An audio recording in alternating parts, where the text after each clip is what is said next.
Alrighty. What's up, everybody? We are live for video number 2 on your 2 for Friday. Right here, once again, on the Kill of Demons channel, Kill of Demons 669.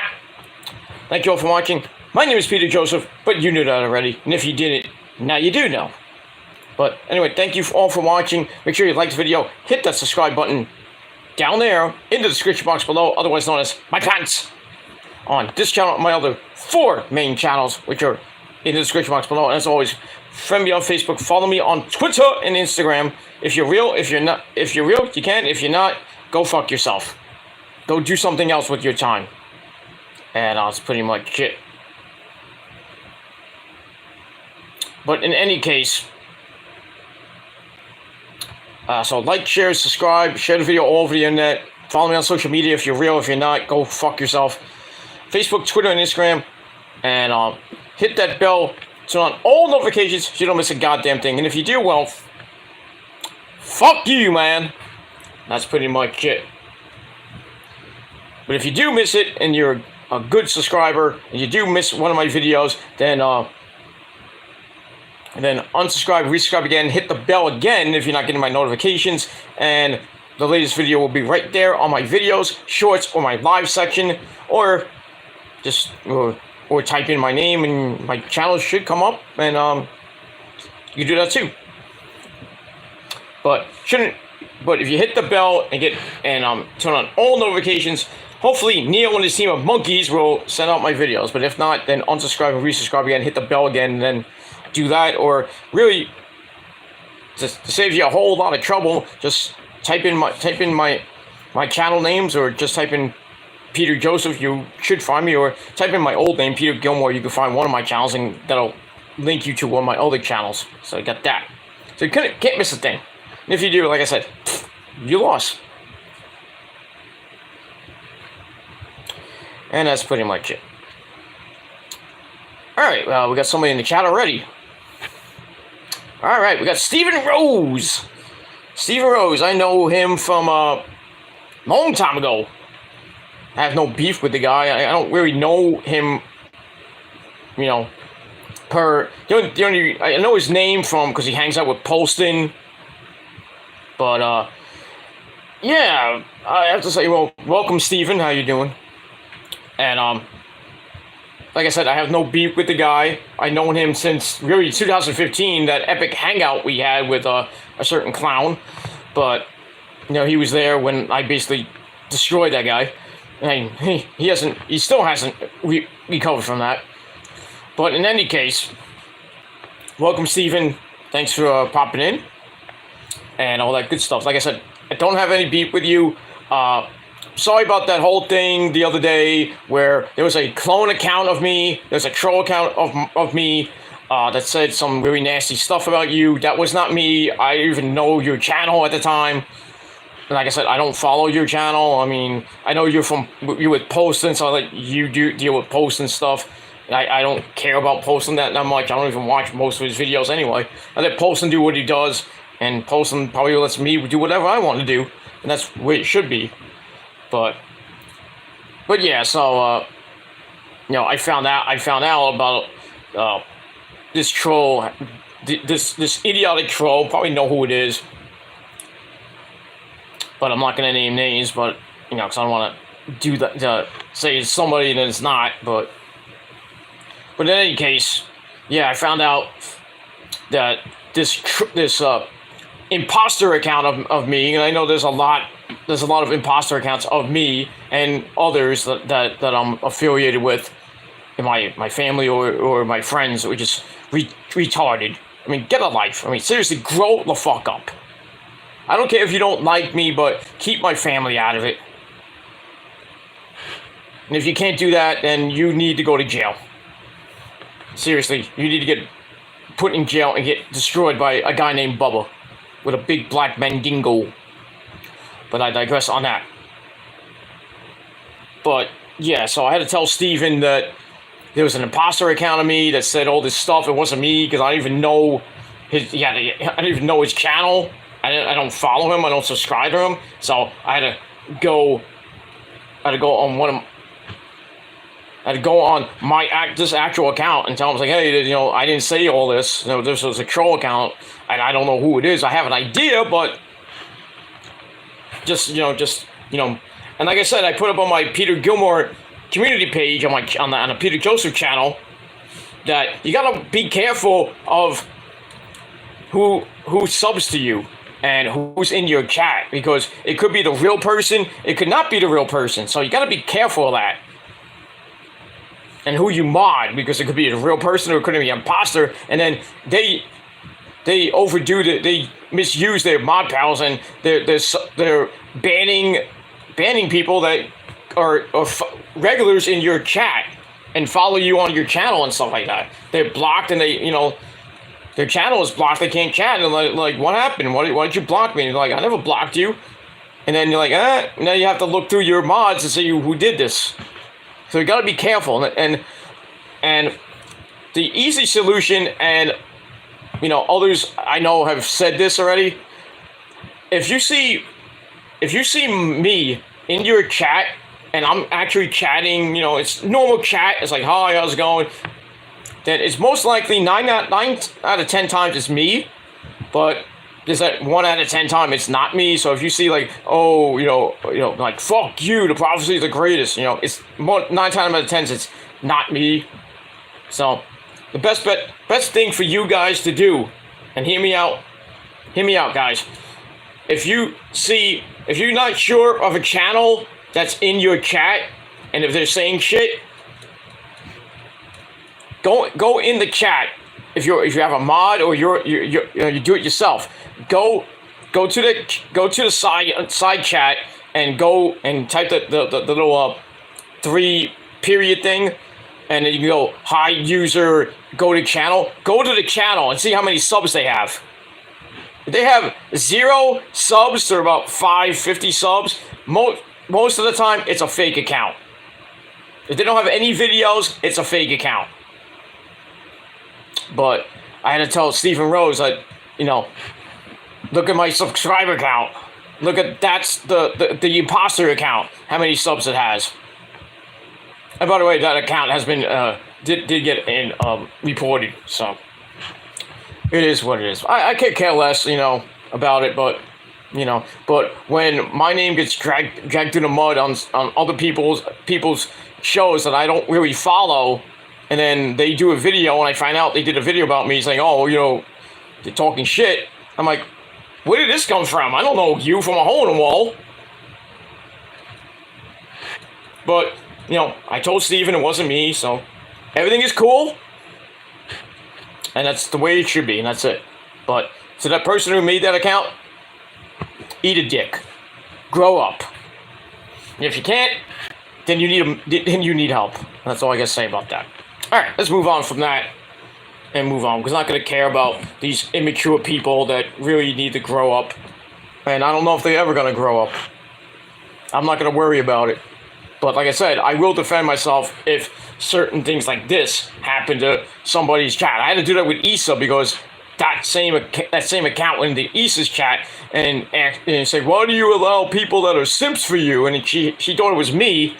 And I'm like in the chat, I'm like, I did not write this. So I had to go behind the scenes. I had to go privately to Issa and say, you know, this wasn't me. That account is banned from that channel.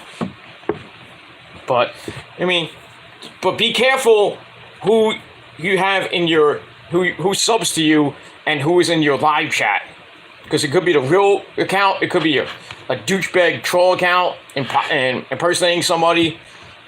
You have to be careful. So that's why when I have people in the chat, like in the last few days, I've had a couple of people that I don't know who they are and never seen them before. They must be first time subs, because I looked at my analytics and I'm getting people from like South Africa watching my show, and like all over the world, my show is my videos are being seen. Not for, you know, I mean Denmark, Ireland. Well, always Ireland, Italy. I mean, come on, Italy, come on, Japan. People in New Zealand watch me. I'm not kidding. India, Bangladesh, other countries that watch my stuff. You know, It's great. So people think my channels are dead. No, because people actually still watch my show. My views don't show it some of my videos, but that's fine. I don't give a shit. I don't give a shit. It's a free view, whether you like it or not. My thing goes up 1, 2, back to 0. I know who's watching. I know who's not watching. And I personally don't care if people watch and they don't like me. They're still gonna watch because they're so obsessed with me. I care less about them at this point. I don't care. They want to continue to be immature assholes, then that's good for them. I care less. I'm just gonna be who I am now. I'm gonna be real. I've always been real. But I just decided to change my name to my real name. Well, part my name, but it is what it is. I'm not going to go into all that. You already know. Just go on my Peter Joseph channel and go to the video where it's like, who is Peter Joseph? And you get all the gist of that. So get that. All right. Anyway, I talked for 11 minutes about shit. But anyway, hope you had a great Friday, everybody. It was another warm, toasty day here in New York City. But it's cooling down now.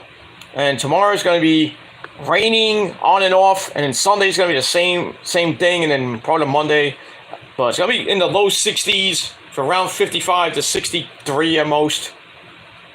Then by next weekend I'll probably warm up again because it's getting near the end of April already. We're at the midpoint of April as of now, as of this video, 3 days away from hopefully you filed all your taxes, and if not, you better do it now. I already did mine. I did mine like 2 months ago, so I'm just waiting for my goddamn tax refund to come in. Is it a lot? No. But I work so much, they take so much out from taxes. It's just retarded how much, gets withheld and all that other stuff. But it is what it is, I just put it away from my, my for the summer and bills, and mostly for bills and other things I want to do. So, got that. But, in any case, hope you had a great day, and I hope you have a great weekend. Be safe, and that's pretty much it. Alright, on this late Friday night, April the 14th, 2023, or if you're now watching on the replay, April the 15th, 2023, check out my Ring of Honor review I did earlier tonight, right before Smackdown, down below. The link is down below, down there, in my pants. And that's it. Alright, like I said, Stephen Rose, big up to you. Subscribe to his channel. He talks about a lot of good stuff. About women and just interesting topics. And postings there every once in a while, most of the time. So, I guess, big ups to Poston too. And that Impact Wrestling. Big ups to Andre Corbeil, because he's the other Impact Wrestling fan that I know. So I only know 2 people that actually watch, besides myself, that watch Impact Wrestling. Not on a weekly basis though, but I watched a little bit last night. Sad to hear Mickie James had to drop the title because of injury, and now Deonna Purrazzo and Jordynne Grace are gonna have an epic match this Sunday at Rebellion for the vacant Knockouts Championship. As much as I want Jordynne Grace to win it again, I think Deonna Purrazzo is going to win it for the 3rd time. And then eventually when Mickie gets better, they'll probably have another epic match, and then, I don't know, Mickey's going to even want to get the belt back for the, I think she's like a 9-time Impact champion or 9-time overall women's champion. But, sad to see that. We had Jessica against Taylor Wilde, probably the witches of Impact. Why do witches and evil fucking people have to get involved with the Prophecy's business? Hate that. And why isn't Rosemary going after the freaking world title? Not the world title, so the women's title. Man, I miss Rosemary when she held the world title, the Knockouts title for like almost over a year, I think. When she first started, she held that title a long time. I forgot who she lost. I think she lost to the Gail Kim, or I forgot who she lost it to, but the first time she held it, not the second time, but Killed it 2 times. Can we get her a 3rd reign, please? And a long reign. I know there's a lot of good knockouts there. But, I mean, come on. Come on. I mean, I don't want to see Rosemary in ridiculous tag team matches with Jessica, who's probably going to turn pretty soon. Back to her evil ways. But then again, who knows? You know, at least Rosemary was, women's tag team champions. Not once, but twice. With Jessica or with Taya Valkyrie with the Freebird rule. That's good and dandy, but I'd like to have Rosemary back as the Knockouts champion. Please? And what the hell is Su Yung? I mean, is Su Yung going to ever come back to Impact? I know probably not, because I don't know what her contract status is as of right now. If maybe she's just doing, I think she's doing indie shows, which is nice and dandy. But, her teaming up with Rosemary and Jessica would be epic. That's up to her, I don't know. But it is what it is. But, we got Steve Macklin and Kushida for the vacant world title coming up Sunday. I think they're going to give it to Steve Macklin. I mean, as much as I'd love to see, Kushida win his first major world title, not the Junior Heavyweight Championship or... tag belts with, Alex Shelley, the Time Splitters and everything. Or with, Chris Sabin with the Motor City Machine Guns, because they're now New Japan Strong Tag Team Champions. That's fine and dandy, but Kushida winning a major world title? I don't think so. I think they're going to give it to Steve Macklin, and then when Josh Alexander comes back, whenever that might be, probably in a few months, I think he'll get it right back and have another one plus year reign. He had a great run as champ. Great run as Impact champion. I loved it. Sadly, it ended, with a torn tricep or a torn pec muscle. That's why I really worry about Roman sometimes. But, Roman's on a limited schedule, which is, saves himself from major injury, like a torn pec or something like that. Pec go pop, Hopefully nothing serious that happens to Roman and that derails his, almost 1,000-day reign as champ. We don't want to hear that.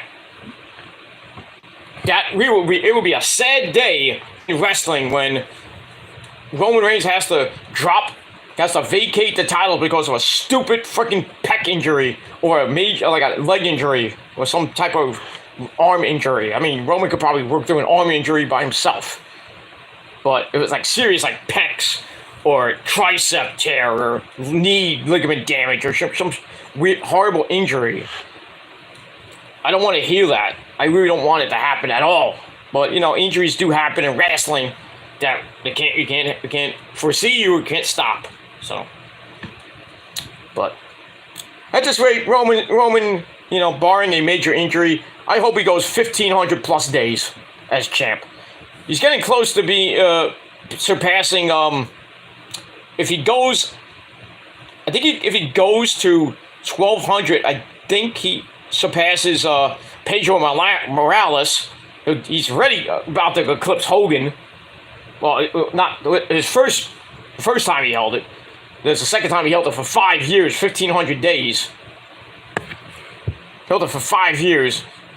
I don't know if he's going to get to that level, but, I mean, the way he's going, if he holds the belt for another 5 to 8 years, he might beat Bruno Sammartino's record, 2,800 and change. I don't think we'll ever see that. But it's Roman's, If anything, I think Roman goes 3-4 years as champ. At most. 3-4 years. I really don't think he'll hold it till WrestleMania 40. I'd love for him to do that and face The Rock and beat The Rock and just... Who's gonna beat Roman? I don't know. It's not The Rock. It's not Cody. It's not Brock. It's nobody. It's gonna be nobody unless it's some guy from either AEW, Japan, or they bring up somebody and really force feed him down our throats. And Roman's like, oh, can't beat him. Or just Roman just says, you know what, I'm done. I'm gonna retire. Just vacate the title I never lost. He could do that. He could just end his reign at any time, really, if he just says, I've beaten everybody. I've, surpassed the roster. I've beaten everybody on the roster like 3,000 times.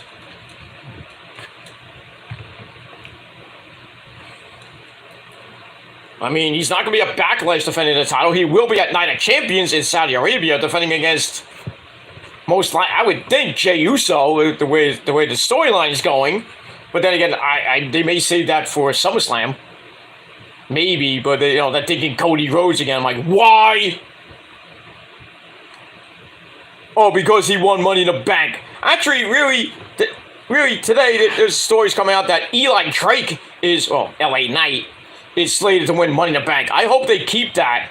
I'd love to have Eli win Money in the Bank, but we all know he's not going to beat Roman. Unless he has made a lot of, like everybody on the roster helps him, and he doesn't really like anybody. He has no friends, so. You think Cody's going to help him? No. Kevin Owens and Sami Zayn help him? No. They already know what happened if they help people. Riddle? No. I think the only person that could probably beat him is Braun Breaker or returning Randy Orton or Seth Rollins. I doubt it's going to happen anytime soon, though. Like I said, we move on. And that's it. So, we move on with that. All right. Ladies and gentlemen, it's getting late. It's 1:55 in the morning on a late Friday night, early Saturday morning, wherever you may be. Like I said, I hope you have a great weekend. And that's it. Got the hockey playoffs starting. The Rangers take on the Devils. The Icelanders, I think, play the Bruins and probably get destroyed. But we got that. We had the play-in tournament tonight. That's why. Well, we thought that Rampage was going to start late. It started pretty damn, like 20 minutes earlier. Not at 10 o'clock. It started at 9:40 p.m. and it ended at 10:40. So I'm thinking, why? If it was going to end that early, they could have just done the pre-show, the post-game show all the way up till 10 o'clock. Or just started like 9:45 or 9:50, 9:55. Start a little bit early. Why don't you just go live this week? Tony Khan. Could have worked something out. Could have put an extra match in, maybe. Gotta think next time. But we'll talk about Rampage in a little bit. But basketball playoffs are starting up this weekend as well. Baseball's in almost in its first full month of action. Holy shit, the Mets destroyed the A's tonight. 17. Wait. I think it was 17-3. No. What was it? 17. I think it was 17-6. Something like that. They just wiped the floor with the A's tonight. Frankie Lindor, grand salamis, and 7 RBIs tonight. Mets bats came alive against a garbage Oakland team. That's 3-11 now. And more good news that the Yankees lost tonight. Yeah, but their rookie sensation Anthony Volpe got his first major league home run. Rip the goddamn do. Big fucking deal. Fuck the Yankees and fuck the fans. That's it. So Mets play tomorrow at 4 o'clock. Cookie Carrasco on the mound. You better get your shit together there, Cookie Carrasco, or else you're going to be in the bullpen when Justin Verlander comes back, which could be next weekend. So get your shit together, or you're going to be in the bullpen doing mop-up duty. Because we'll put McGill in. We don't need you. Either you get put in the bullpen or you'll be shipped out of New York. Yeah, how about ship Carrasco out, bring up Brett Beatty and Mauricio, who are just destroying the minor leagues. Holy shit, Beatty's just tearing the cover off the ball, and he's pretty close to coming up. So, as much as I don't want to get rid of, Hoagie Vogie, he doesn't really play much, and he doesn't even play the field, so get him out. That hurts for the DH, but you can put Beatty as a DH. And boy, I don't want to put Escobar there, but, or just get rid of Escobar, bring up Beatty, and that's your third baseman of the future, and then you keep Vogie for purposes. And then Mauricio can be a backup infielder or put him in left. back up to a can of corn. So we got all that. So we move on with that. So Mets kicked ass tonight. Yankees lost. I feel good. And we'll see what happens this weekend with both New York baseball teams. And you got hockey teams in action. The Knicks are in action against the Cavs. I hope they lose in the first round so I can laugh. But, I think they could beat the Cavs. But I don't think they're going to make it past the second or maybe the Eastern Conference Finals. I just don't think so. But you never know. That's that. All right, ladies and gentlemen, it is time for your late night Smackdown and AEW Rampage review for April the 14th, 2023. All right, so we had some pretty good shows tonight. Both solid shows. So we're going to get into Smackdown, which was pretty good. We had a main event of, well, I'll get to that in a minute, but we had a pretty decent main event. A lot of good stuff on the show, and that's it. All right, so Smackdown emanated from the Pinnacle Bank Arena in that hick town of Lincoln, Nebraska. Yeah. Lincoln, Nebraska, Mickey. Yeah, those hicks got scared tonight in Lincoln, Nebraska. And as always, our commentary team of Mitchell Cole and my good friend, my good buddy from the UK, bad news, Reed Barrett. Now I'm afraid I got some bad news for you. And that is, Peter Joseph is not cringe. If you think I'm cringe, well, I mean, that's your opinion, but you still watch me. And I still get more views than you. And I got more subs than you, so. So, if you think I'm cringe, you're worse. These people watch my shit from all over the world. Nobody watches your garbage channel with 5 subs. It is what it is. Don't care. But we move on with that. Alright, so Smackdown starts off with the undisputed tag team champions, Generico, Kevin Owens, and Sami Zayn. They come out to a pretty nice pop. And Kevin Owens starts us off saying, everybody loves the draft coming up in 2 weeks. April the 28th, the same goddamn day as the NFL draft. Wow. But anyway, it's like, everybody loves the draft. No, I could care less for the draft, actually. But anyway, he knows for a fact that regardless of where they end up, they're going to be undisputed tag team champions. Well, obviously, the champions may or may not be going anywhere. I mean, they'll keep the belts, but like Roman's not going to go to Raw. I mean, come on now.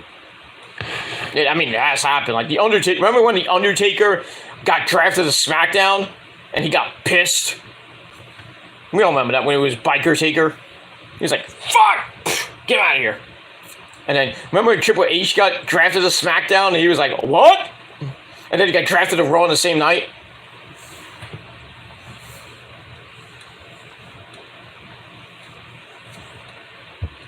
I mean, it is what it is, and that's all I gotta say about that. But in any case, so Kevin's like, no matter where we go in the draft, we're still gonna be undisputed tag team champions unless the titles actually merge into one title. Well, actually, they split the titles. I should not merge. They split them up. But we'll see what happens in 2 weeks. I don't know if they're gonna do it or not. But anyway, but it's like we worked so hard to win the belts. They will defend them with everything they have, Raw or SmackDown. And then they bring up the Usos, saying that sooner or later they're going to be coming for their rematch. And on cue, put up your ones, ladies and gentlemen, because, like I always say, the Bloodline and the Prophecy in the Armada are number 1, and all you people that don't believe are number 2s. So put those ones up and smash that like button. But we move on. Alright, so the Usos and Solo Ibushi, Solo Sikoa come out. They tell them that they have been champions for 2 weeks, but we were champions for 2 years, or really over 2 years. getting close to 2 years. So it ended at 6/22, I think. But anyway, it's like you guys know nothing about pressure. Sammy's like, yeah, that's true. We're the ones who have to report. We're not the ones who have to report every week to Daddy Roman Reigns without the belts. Oh, jeez. Damn it, Sammy. Damn it. But anyway, so Jimmy goes on a nice little rant, and he did a perfect Sami Zayn impression. That was very good. So Jimmy tells Sammy that the Bloodline is more dangerous than ever. Well, you saw what Solo did the last couple of shows. We're stronger than ever. Jimmy says, me and Jay, we've leveled up. No pun intended with the stupid show on Friday nights. Says, you guys don't want a piece of Solo either.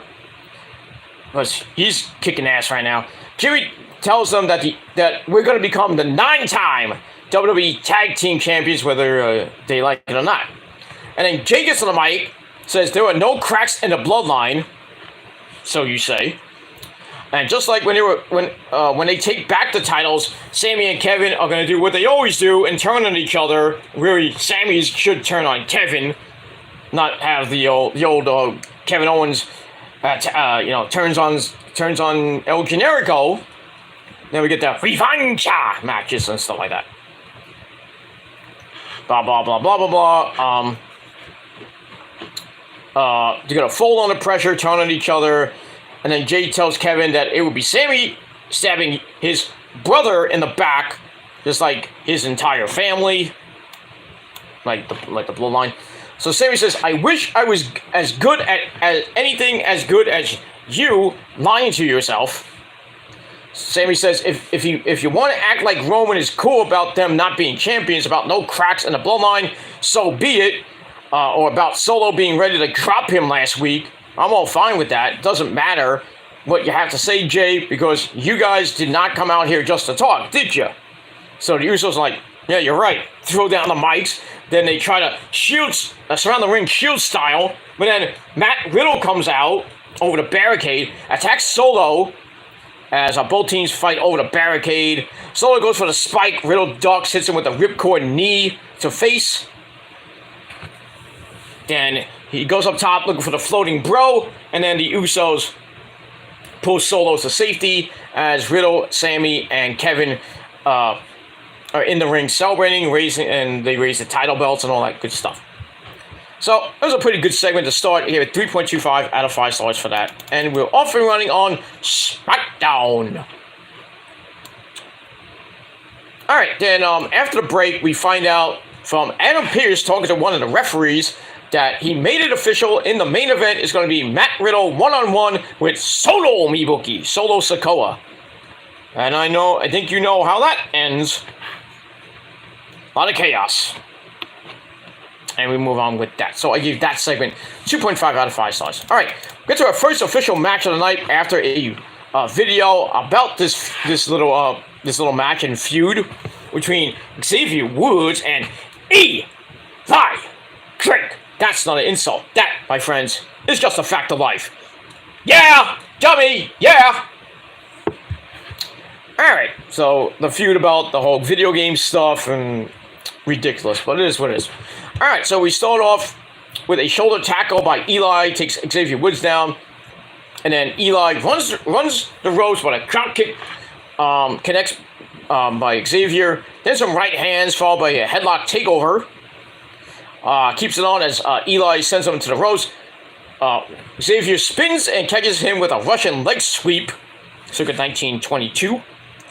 Eli rolls to the outside, and Xavier with a senton splash over the rope. He throws Eli back in the ring, climbs the top rope. Eli gets to his feet, rolls to the outside again. Xavier jumps through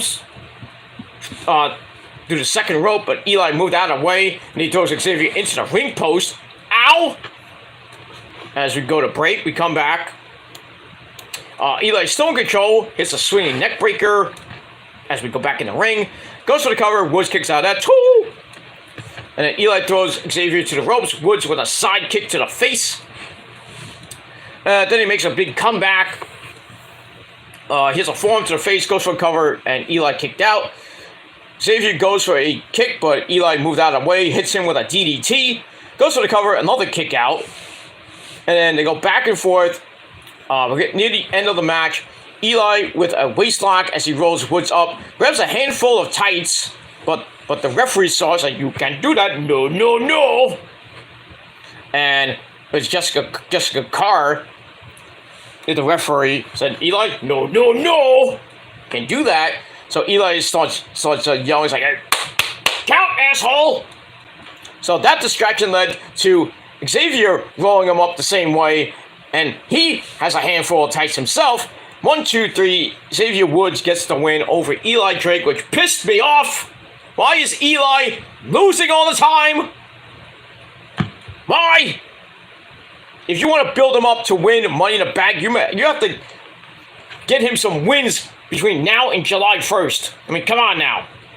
Stop this madness with Eli losing to basic scrubs. I mean, come on. He was so over. The fans still love him. But, they're getting angry now that he's losing all the time. Why? I don't get it. Why is he fucking losing to people like Xavier Woods?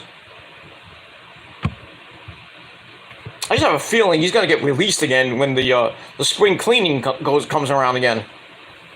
Or he gets drafted to Raw. But, probably get drafted to Raw and not do much there.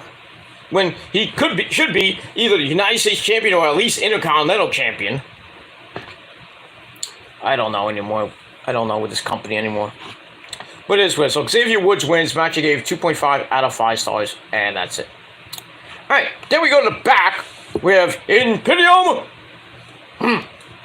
We have Marcel Barthel, Fabian Aichner, and the Intercontinental Champion, Walter, who's speaking to them in German about some stuff. Ein Sauerkraut hot dog. Something like that. Anyway, sorry for you people in Germany. I love you all. But I digress. So we hear Xavier Woods come in playing the trombone. What's her name? Francine or something like Francesca or whatever the stupid name of the trombone it used to be. Anyway, and then Marcel Barthel gets pissy and tells him that Imperium are kind of working here. Can you play with your trombone somewhere else, like in a bathroom? So Walter's like, hold on, I got this, guys. You get out of here. So Walter tells Xavier, if you want my attention, you should just approach me like a man in a respectful manner. He's like, I'm the champ, bitch. I don't need to be disrespected like that. So, calls Xavier a goof, and he's like, I don't like goofs. You don't like Goofy? You don't like me, Mickey? Ah, Goofy, go fuck Minnie. Something like that. We want to know why Mickey and Minnie broke up? Because Mickey is fucking Goofy. That's why. We move on. And then Walter says, I'm gonna beat the respect out of you on that mat. Xavier says, I've been champion for a long time. Well, we were tag team champion.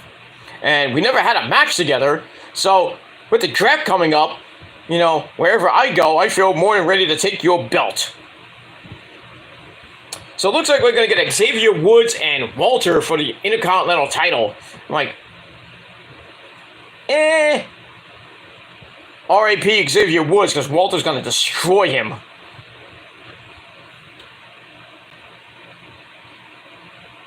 But we will move on with that. That's it. Alright, so I gave that segment 2.5 out of 5 stars, and that's it. Alright, after that, we cut to Matt Riddle, Sami Zayn, and Kevin Owens backstage. Sami thanks Riddle for what he has done, tells him that Solo is dangerous, and feels horrible about when Solo attacked him and put him in the hospital and put him out for a few months. Kevin's like, screw being careful. Go get revenge on Solo. You can do it. You can do it. So you gotta take Solo out the way that Solo took you out. So Riddle's like, yeah, I understand, and you're both right, but I'm just prepared for tonight. I'm not worried about what happens after. You should be worried because Solo's gonna kill you again. There, Mr. Riddle. Okay, how much weed you smoke? It is what it is. So I give that 2.5 out of 5 stars. Alright, after that, we cut to Kayla Braxton looking hot in the gorilla position, and her guests are the Judgment Day, Papa Priest, Damian Priest, Mommy Rhea Ripley, and my good friend, ex-con Dominic Guerrero. Listen, Latino, look at my son, he's doing great. He's telling his former dad, Rey Mysterio, that pendejo, that he's a piece of crap. I might be dead, but I'm still a great father to him. I always was. I never left him like Ray did. I was there for his 18th birthday, and I got him that hoopty. I was there when he found his mamacita. Not for the Olympi, but his mamacita in real life. She's a very nice lady. Kind of reminds me of my mamacita China. You having fun there in having it with China? There, Eddie? Oh, she's great. She's, she. No, I don't want to know. What she does with your taco, with your, just make sure well, it's in heaven. You don't have to wrap up the burrito in heaven because you don't get sick in heaven. So, you lay down that pipe. You have that Latino heat. You lie, cheat, and steal, my friend. With China, but, be easy. Just watch out for, other people that want to try to get with China, you know what I mean? Oh, don't worry, I give him a frog splash from the heavens, Vesey, Biddle. You have a good show, Vesey. Okay, thank you, Eddie. Have a taco on me. It's at the bar. Alright. But anyway, we move on with that. So, the Judgment Day are in the back, and, Kayla says that Selena Vega embarrassed Rhea last week, and Dominic says something to Rhea. Rhea gives a really dirty look to Kayla. Kayla's like, I don't think you should have said that. So Damien tells Kayla that Ray and the LWO should have never gotten involved in their stuff. So with Bad Bunny as well, mentioning him. So he goes to the ring for his match against Santos Escobar. Coming up in a little bit. So I get that first part of the segment, 2.5 out of 5 stars, and that's it. Alright, so they go to the ring, they cut another promo. I'm like, why don't you just cut the promo in the ring? Why do you have to separate promos here? I don't understand that. But in any case, the second part of the promo, Priest talks about Backlash being in Puerto Rico, and Bad Bunny's going to be the host. He's his friend and everything. He tells Bad Bunny, if you want to attend the show, you can. Have fun, but if you put your hands on my family again, we all know what's going to happen. And they show what happened 2 weeks ago on the Titantron where Priest beat the crap out of him, put him through a table, separating his shoulder.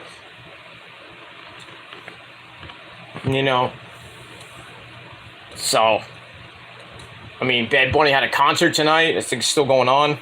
It's about to go on. I think, Issa was saying she was going to watch it 2:35 in the morning, 3:30 her time. Issa don't sleep because she stays up for the tribal chief, if you know what I mean.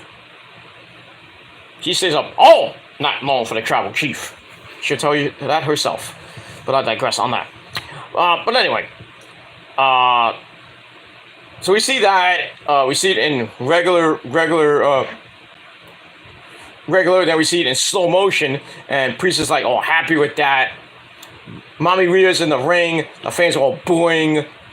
Priest says that was bad, but it's like, I need everyone to watch that again in slow motion. Slow motion from it. So they show the replay in slow motion. Back to the ring, Rhea's still laughing about it.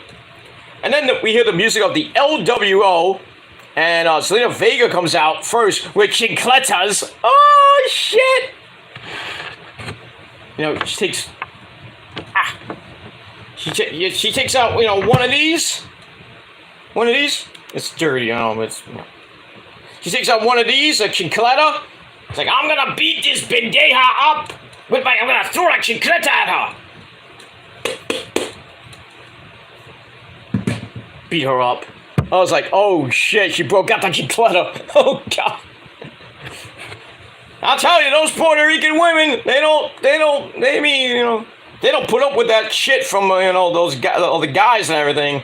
So, guys, I mean, if you want to keep your, you have a lovely Latina, maybe Puerto Rican, Dominican, whatever, treat her right, because next thing you know, you're going to get a chicleta right in your face. It might stink too, but they're gonna destroy you. They're gonna slap you in the freaking head with the chicleta. Eddie knows all about that, right, Eddie? Eddie, has Mamacita ever hit you with the chicleta before? Oh yes, Essie, it is so scary. She hits me all the time with the chicleta because we have arguments about what? I don't know. Sometimes when I don't buy your flowers, she brings up the chicleta, so she chases me around the house with the chicleta. I say, I'm so scared. Why would you be scared of her? Come on now. My freaking girlfriend yells at me all the time. She chases me around with that chicleta, beats me up.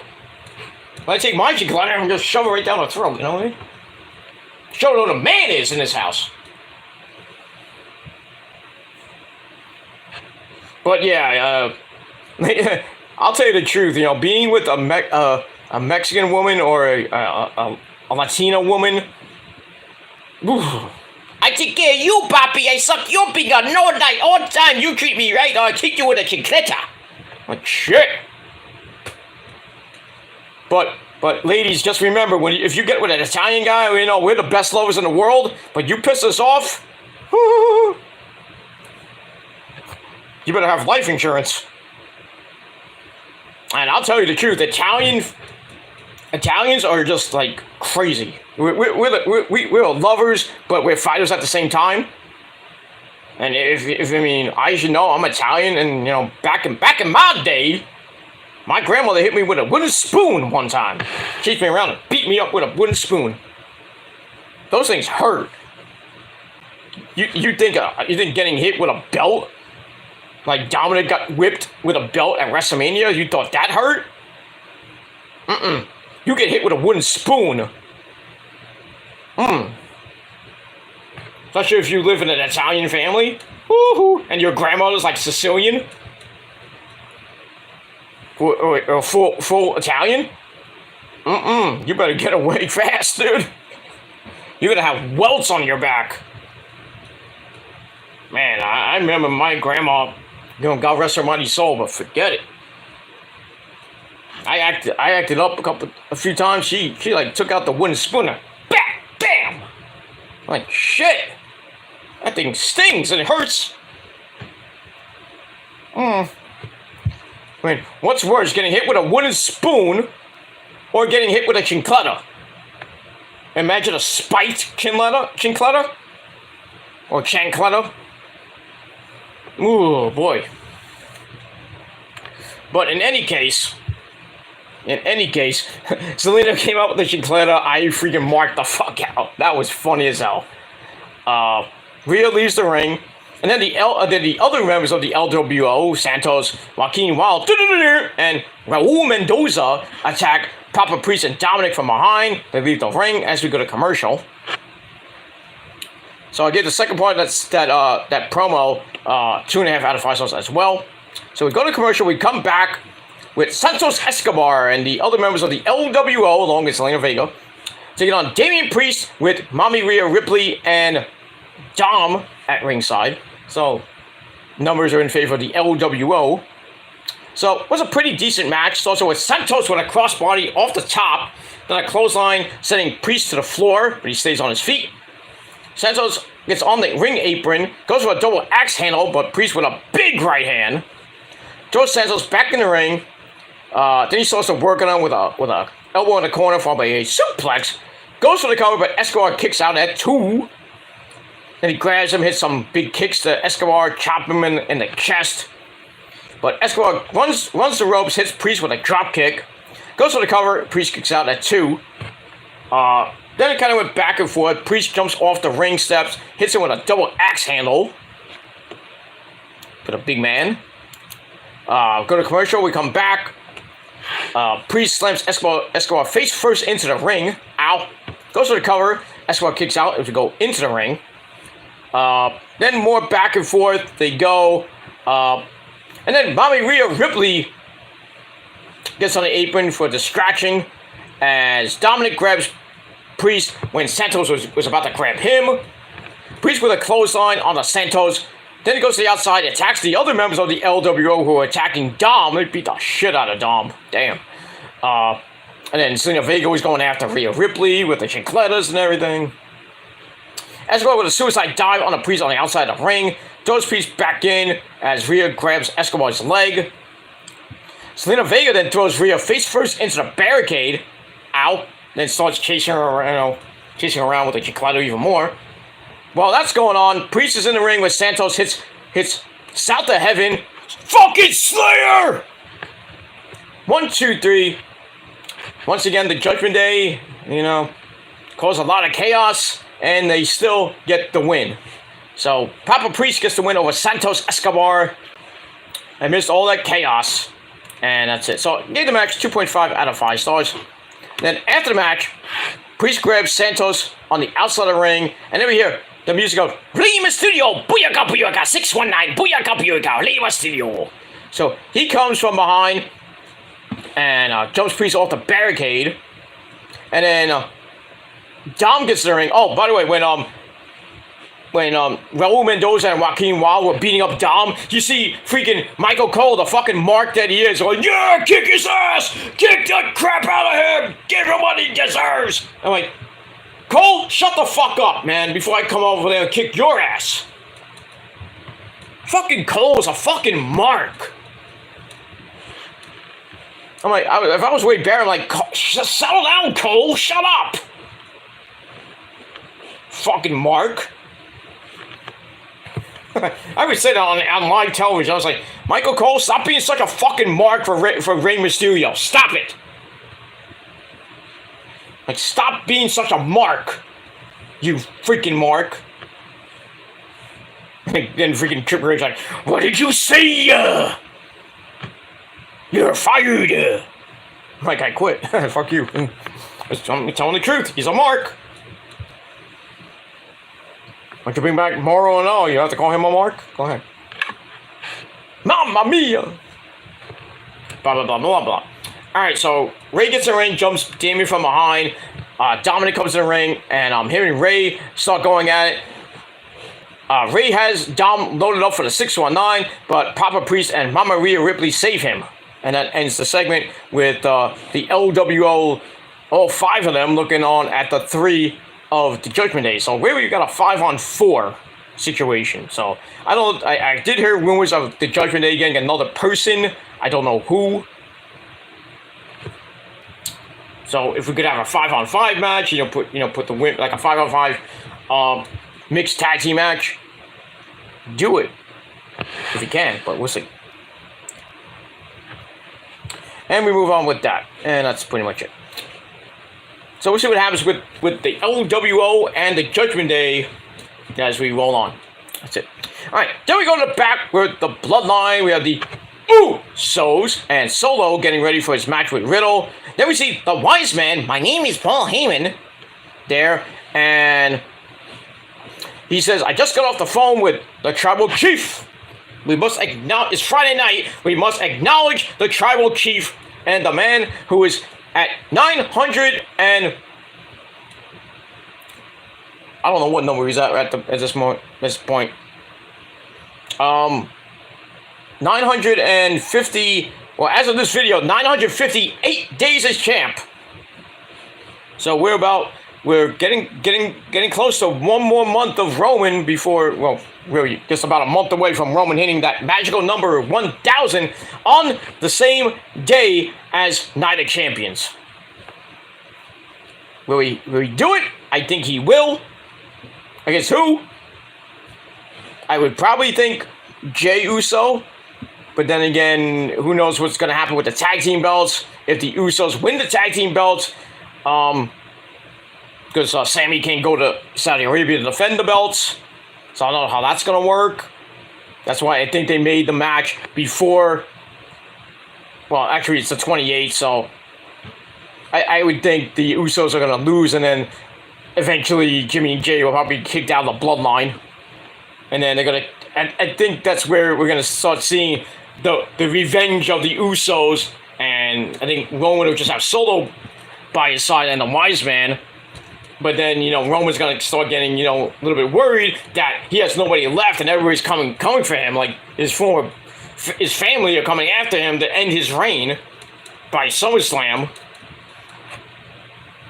But so many new layers of this epic fucking storyline. I can only imagine what's coming next. And what Roman has next at Night of Champions. But we'll see. When we're about a month away, so we'll see what happens with that. All right, so Paul says, I guess got off the phone with Roman, and so he says that Riddle didn't just embarrass Solo, he embarrassed the entire family. He mentions Alpha, Sika, Rikishi, and then I think he started talking in Samoan, and then Solo's like, and everyone's like, ooh. And then Solo, who doesn't really talk a lot, tells Paul to tell Roman that I got this. So Paul's like, sorry. Roman, he's got this, my tribal chief. He scares the crap out of me. So we'll see what happens in the main event. If Solo has it. I think he does, but we'll see. Alright, so I gave that 3.25 out of 5 stars, and that's it. Alright, we go to commercial. We come back with the new WWE Women's Tag Team Champions. We have Raquel Rodriguez and Liv Morgan, both looking hot tonight. Damn, the women tonight looking good. So I don't know who their wardrobe person is, but that person deserves a raise. All of them look good. Selena looked good. Raquel and Liv look good. Even the people coming out in this segment, Sonya Deville and Chelsea Green, the Misery Loves Company team. So we get that, but I'll get to them in a minute. So they're in the ring. They get pyro, more pyro than Cody, which made him cry. Oh, poor Cody. Yeah, Cody crying like a bitch because he didn't have enough pyro, Cody. So Liv says, we are happy and proud to be standing as the new tag team champs. And then Raquel says, and we brought the hardware home to Smackdown. But I'd like to take this time to say thank you to my partner, Liv. So Raquel does that. Thanks, Liv, for sacrificing her body so that she can use her as her own personal weapon. Liv tells Raquel she will always let her throw her onto people. Then she says says incredible things happen when you least expect it, and we're still kind of getting to know each other, kind of not like that. But we move on, and then we hear the music of Sonya Deville, who comes out with Chelsea Green, the resident Karens. Sonya says, I can't listen to you guys anymore. You're getting dumber by the minute. She tells to grace them with their presence. Well, the fans to shut up and shut up when we come in your presence, something like that. Then she asks them how they are the tag team champions since they didn't even beat the tag team champions, which is kind of true because Trish had a sub for Lita in the Freebird rule. I guess you forgot about that, huh, Sonya? Mm-hmm. Sonya says Trish was involved in the match, not Lita. She says maybe it was someone from upper management who overlooked it. Chelsea says it must have been Adam Pearce. Well, duh. Who else could it be? Vince? But while we're here, I was like, we want to discuss the way that we've been used in this company. We've been overlooked because we're a mediocre tag team, obviously. Then someone's like, true or false, Sonya? The only difference between Liv, Raquel, and everyone in the building are the tag team belts. Someone's like, that's true. So they asked Liv and Raquel if they know who they are. Do you know who I am? Were you Bully Ray? Come on now. Liv says, yeah, we do, but after we talk to Adam, you're going to be our next victims. So, in turn, they gave him a tag team title shot. And then Raquel and Liv attacked them. Liv hit Sonya with the double knees. I think she hit Oblivion on Sonya. Chelsea grabs Sonya to the outside as Liv and Raquel celebrate in the ring. So, it looks like we're going to get a tag team title match between Liv and Raquel against Sonya and Chelsea. Not that I want them to win the belts. I hope not. But you know how the wacky world of wrestling is. But it is what it is. So, I gave this segment 2.5 out of 5 stars for that. Alright, go to commercial. We come back with the epic freaking return of the man from Japan, the king of strong style. I love that. This guy is amazing. Former Intercontinental Champion, former United States Champion, former Tag Team Champion. The man has done it all. NXT Champion. That man is Shinsuke Nakamura, as Rick Boogs would say. So Shinsuke comes out with his old theme. It's great. Kind of a little variation of it. It was nice. He comes out, black hood. Looked like he was coming out like a samurai. Well, not a samurai, like a ninja, because it's all in black. Oh, I was having freaking visions of him when he came out like that in Japan. I don't know where it is, but I have a picture of Shinsuke as a ninja in red gear. It is amazing. He signed it too, because you know I'm Mr. VIP, Mr. Very Important Peter here. Meeting Okada was great, but meeting Shinsuke, the man, Shinsuke. Meeting Shibata, Tanahashi. Oh. I think I died and went. I'll die happy man knowing I met Okada, legends like Okada, Tanahashi, Shibata, Shinsuke, Ishii, not Ishii. Well, Ishii, I should say, not Ishii, but whatever it is.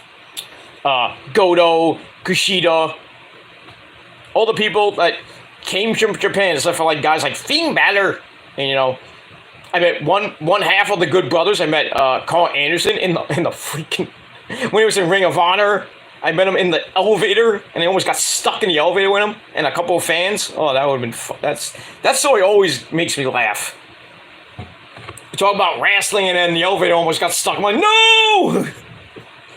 But it would have been good. We're like, we're here with Carl Anderson. Let's just hit the gun stun on everybody, and then we'll be unconscious when they find us. But yeah, it was kind of cool to meet them. I met another legend, Jushin Thunder Liger. I'm blessed to meet good people in the wrestling business. I had my foot in the door. I took my foot out of the door, but I still want to get my foot back in the door. You know, may or may not happen, but you know, never give up on your dreams. You know. Issa's in the business, you know, as you know, being the beautiful princess that she is, and doing what she does, you know, getting acknowledged by fucking Roman, and getting acknowledged by Hunter, and giving her what she wants, and that's the Puerto Rico pay-per-view, you know, and right there, in her backyard. I'm telling you, Issa's gonna be very involved in the WWE, if you know what I mean, and very soon. He's doing re-announcing for Puerto Rico. She's gonna be on Triple Mania in Puerto Rico. That's big. So she's doing good things. Lots of podcasts, you know, with the Wrestling Inc. stuff. She's living her dream, ladies and gentlemen. Like all the Wrestling Inc. guys, like Raj and Jack Farmer, Justin LaBar, Jimmy Corderas, but he lived his dream. No offense, Jimmy, but you know, he, you know, former referee. You know, now podcast star, Alfred, you know, being basically Issa's, you know, getting humbled by Issa, you know, and he will do it again. It will happen again. If you keep up with the Cody stuff, Cody ain't gonna beat Brock. Let Cody struggle for a little while, or just let him struggle, period. Let him cry like a bitch and go bye-bye. I'm like, I'm gonna go back to Tony Khan. I hate it here. I'm like, good, go. But when you go, you know the fans are gonna hate you again. Like, oh, Cody's back, nobody cares. Nobody's gonna care, Cody, if you go back to AEW, you go to Impact, you go to Japan, even if you go to Ring of Honor, nobody's gonna care. All we're gonna say is, yeah, Cody, MDK all day, Cody, you bitch. Fuck him. Fuck Cody. Adrenaline in my soul. Cody Rhodes still can't cut a fucking promo. Because he cries too much.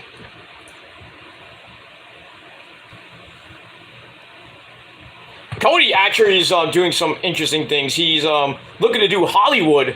And there was rumors that he was going to be in the new Mortal Kombat movie as Johnny Cage. Him as Johnny Cage. You know, there's a rumor that The Miz was going to be Johnny Cage. I would have had The Miz be Johnny Cage than freaking Cody. And then Cody was going to be in a Zelda movie based off the game, The Legend of Zelda. So I'm like, I'm in Issa's chat, and I'm like joking around. It's like, yeah, Cody will be cast as Error. Remember from Zelda 2.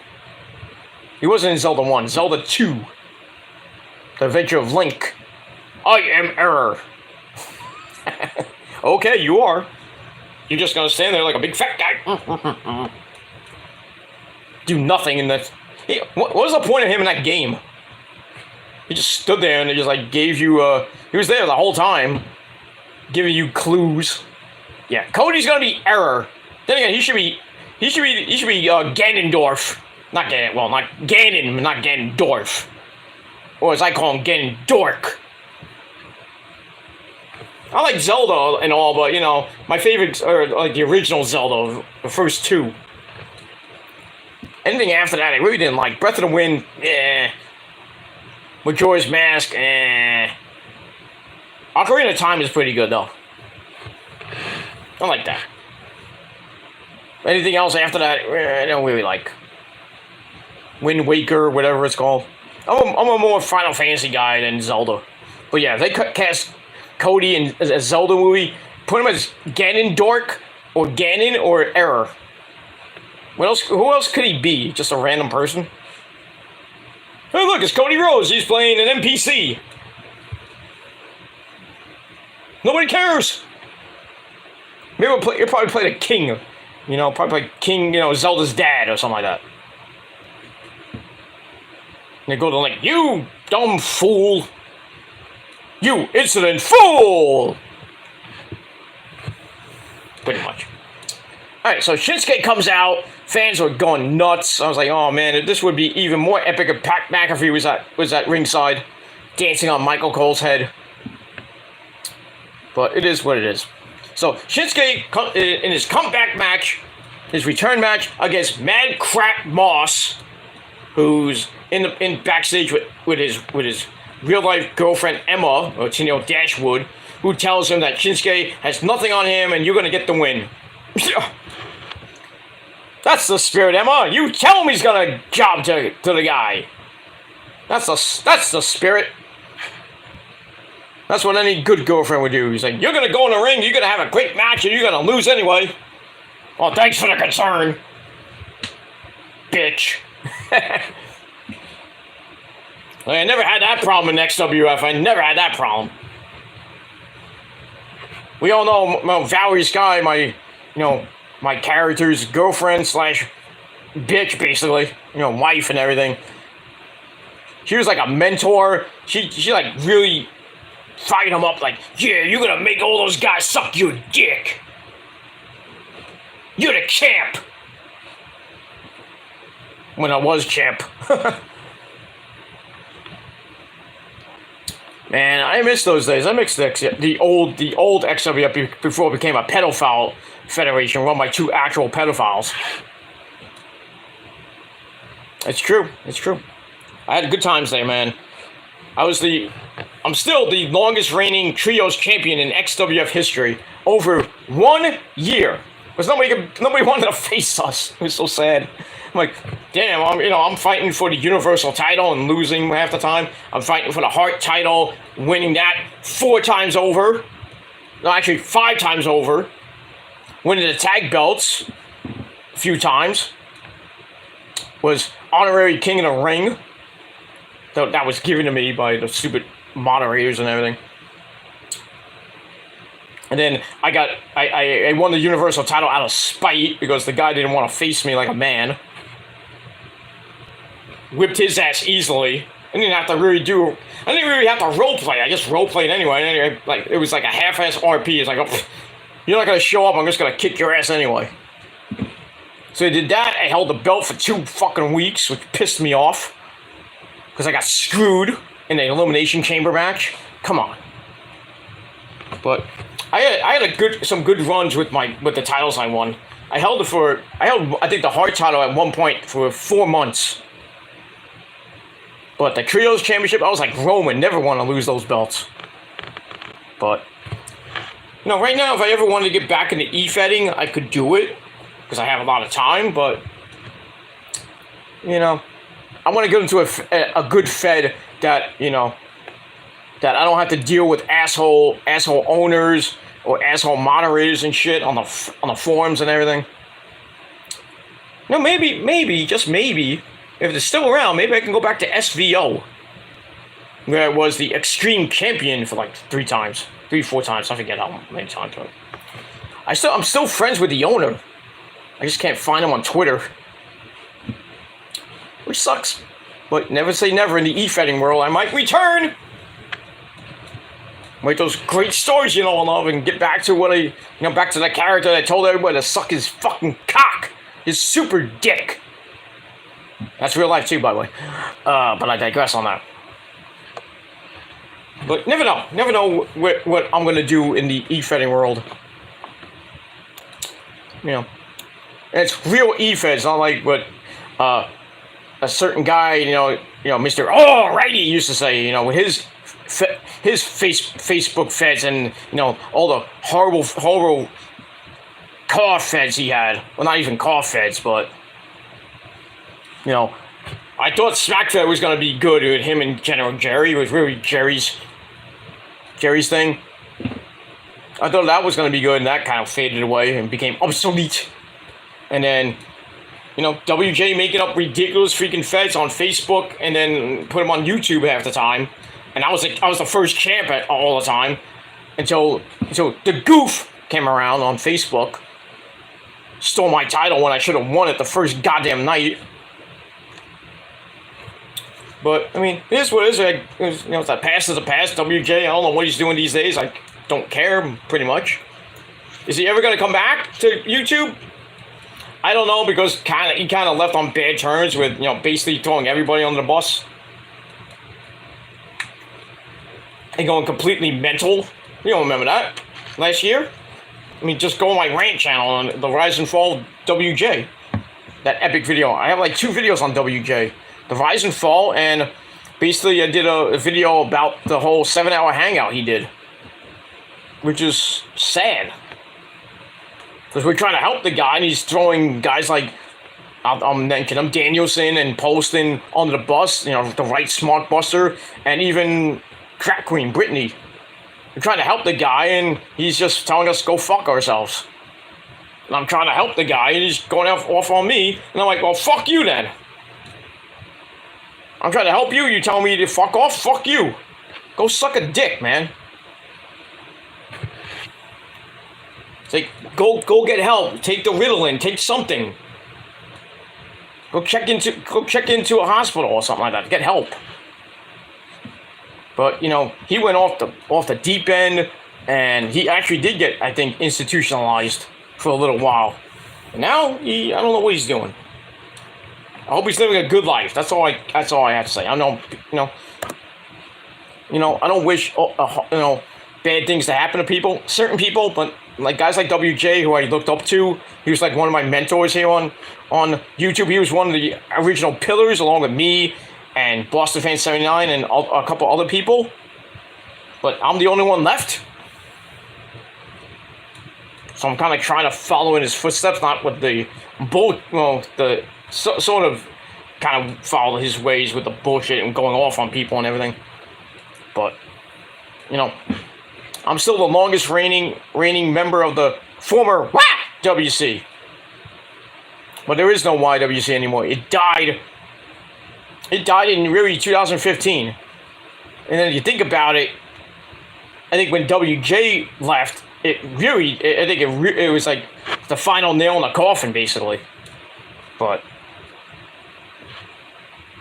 it is what it is. But I hope he's doing good. That's all. I'm being nice to the guys, after the whole thing last year. But I hope he's doing well, and I hope he found happiness. And if he ever comes back, well, he has to apologize to a lot of people, including me. So, I mean, I'll be glad he's back, but he still has bad feelings for me, and that's his problem. I'm not going to care. I'm not going to give two shits. I'll still sub to his channel, but I'm not, we're not going to be buddy like we used to be. Him calling me the face, you understand? I knew he was joking the entire time. I just went with it. As I say, I am the face of this fucking place. Not that other clown who thinks he's hot shit, but he's not. He never was, and never will be. Not even JD either, so. It is what it is. People say the IWC is better than the YWC, but still, really, kind of the YWC just took out the YWC and put an I in front of it. Still, you got assholes trying to think they're hot shit, and none of them are. I didn't say I'm hot shit, but I'm just doing this as a hobby. And I'm trying to entertain the best I can. I know I'm not the most liked here, but I know I accept that, and I don't care really half the time. I don't care what people think of me. I don't care. But like I always say, you don't like me, don't watch. But you will, because you're obsessed with me. You have a problem.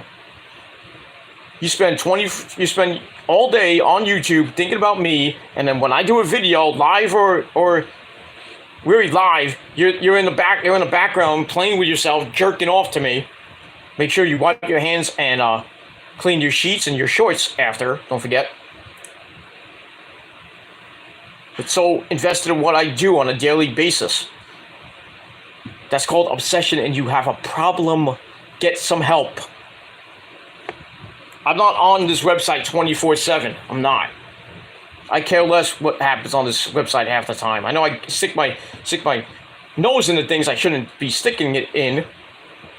The only thing I should be sticking things in is Rose's pussy. You know what I mean? But that's it. I care less about other people's crap these days. I don't care. They're going after another guy.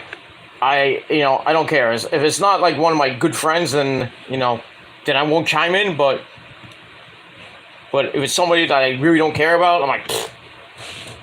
Let him wallow away in his misery, because there's a lot of people that deserve all the karma that they can get. I already received mine, and they may there's more coming. People say that I got more coming, but I could care less. Don't care, because I'm thinking positive. I'm just gonna be me, myself, and I, my real self, Peter Joseph, and I'm gonna do videos that I feel like doing, and I'm not gonna get involved with this crap anymore. So it's really made me literally sick to my stomach. And this whole obsession with me and call me things that I'm not, and there's no proof of it, needs to freaking stop. Because at this point, I care less if I'm called a P word or called a retard or anything like that. I personally don't care. I've heard that all my life. Doesn't get these people anywhere, because at the end of the day, I'm still gonna be me. You're gonna be you. Assholes. Major assholes. That's pretty much it. Alright, let's get back to wrestling. Alright. So Shinsuke Nakamura takes on Mad Crap Moss. Pretty okay match. Nakamura looking like $1 million after not seeing him for about 5 months. But Mad Crap Moss gave him a little bit, little offense in, but Nakamura hits the second rope knee on Madcap Moss. Then he gets in the corner. He's ready to unleash the beast, per se. And he runs at Madcap Moss and hits the King Sasha! 1, 2, 3. Shinsuke Nakamura back to his winning ways. He's back on the winning track. And a pretty decent, return. I gave it 2.5 out of 5 stars. And that's it. And then afterwards, he locks the Fujiwara armbar in on Madcap. So a little bit of an aggressive side to Shinsuke that we kind of never saw, saw before when he was a heel. And now he's back as kind of a face now. The fans loved him. They still love him. And that's pretty much it. So we get that. So I give that 2.5 out of 5 stars. Then we cut to a video of Scarlet Bordeaux. Once again with the tarot cards, and we see a tarot card of Shinsuke Nakamura, and then Killer Kross comes in and says, "Tick tock, tick tock." And then if you follow Killer Kross and Scarlet on Twitter, they had the same picture. They have a different picture of Shinsuke and Killer Kross in karate uniforms and gis and everything. When I think they were in Japan, when he was in Japan, or when they did some dojo work. So this is kind of interesting to see. Shinsuke's actual first real feud back is Killer Kross, who's basically going nowhere. So it doesn't really hurt Killer Kross because I know he's gonna lose the feud anyway. But could be some good promos and good matches maybe. But we'll have to see what happens with that. So I gave that part 2.5 out of 5 stars, and that's that. Let me check something real quick. Okay, we're good. All right, in any case, we move on. All right, go to commercial, we come back. We have Ricochet and Braun Strowman in the back. They're walking. Then they get attacked by War Machine, Eric and Ivar. They throw Braun into they hit him with a big piece of metal equipment. I don't know what it was, but he went down, and he went down in a heap, and it looked like he was in a lot of pain. Then they slam Ricochet through a table in the equipment area. They lay him out. So, and then Valhalla just looks at him like, and that's pretty much it. So, the continuing feud with Braun Strowman and Ricochet and the Viking Raiders continue on. See what happens with that. So I gave that 2.5 out of 5 stars, and we move on with that. All right, then we go to your main event of the evening. Matt Riddle with Kevin Owens and Sami Zayn take on Solo Mibuki, Solo Sikoa with the Usos, and the Wise Man. My name is Paul Heyman. So, pretty decent match. Kind of ended the way you thought it was going to end, with a lot of chicanery. But before the match, Heyman gets on the mic, introduces ladies and gentlemen, my name is Paul Heyman, and I am the special counsel for the reigning, defending, undisputed World Universal Champion, Roman Reigns. Blah, blah. And he says he has a historic announcement to make.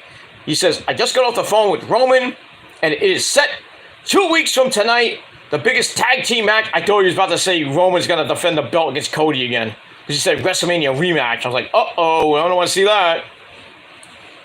Especially in 2 weeks. But anyway, so 2 weeks from tonight, we got the biggest tag team rematch in history, as Kevin Owens and Sami Zayn will defend the belts against the Usos during the draft. So we got that. And Heyman says it is a guarantee that Kevin and Sami will lose the tag team belts back to the Usos, and the Usos will become 9-time tag team champions.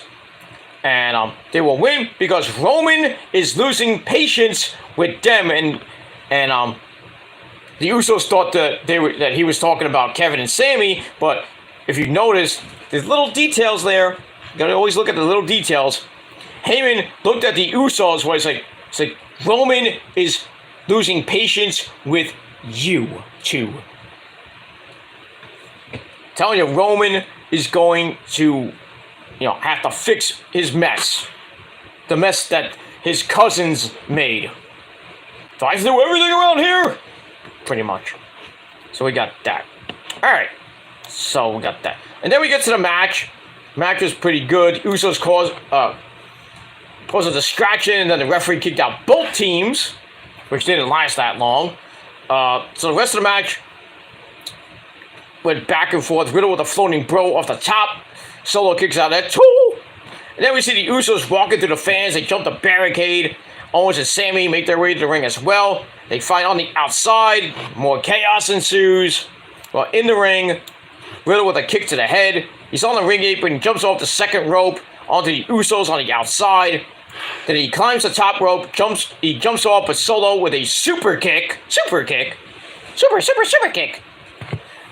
Then he picks up Riddle, loads up the Samoan spike. Boom! Knocked out Riddle. Good night. 1, 2, 3. Solo Sikoa is your winner. And once again, the Bloodline are still the ones, and you're a bunch of number 2s. So Solo gets the win. Match I gave 3 out of 5 stars. After the match, Riddle rolls to the outside. Solo grabs him and hits a Uranagi on the table, but did not break. Japanese table. And then, Riddle falls off the table, and then Solo gets all, like really mad. He's like, ah! And he picks up the announce table and dumps it over Riddle.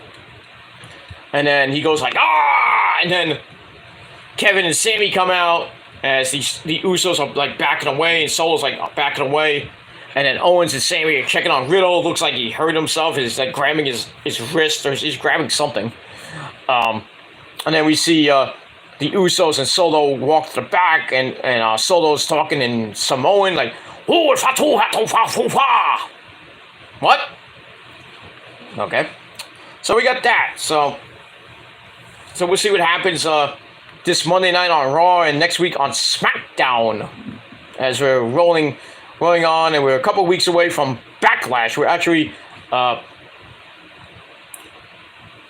we're 3 weeks away from Backlash, so we'll see what happens next week on Raw and Smackdown. We're going Riddle, Kevin Owens, Sami Zayn, the Usos, the Tribal Chief Roman Reigns, and Solo Sikoa, and the Wise Man. And it looks like, if the Usos don't bring back the belts, Roman's gonna kick them out.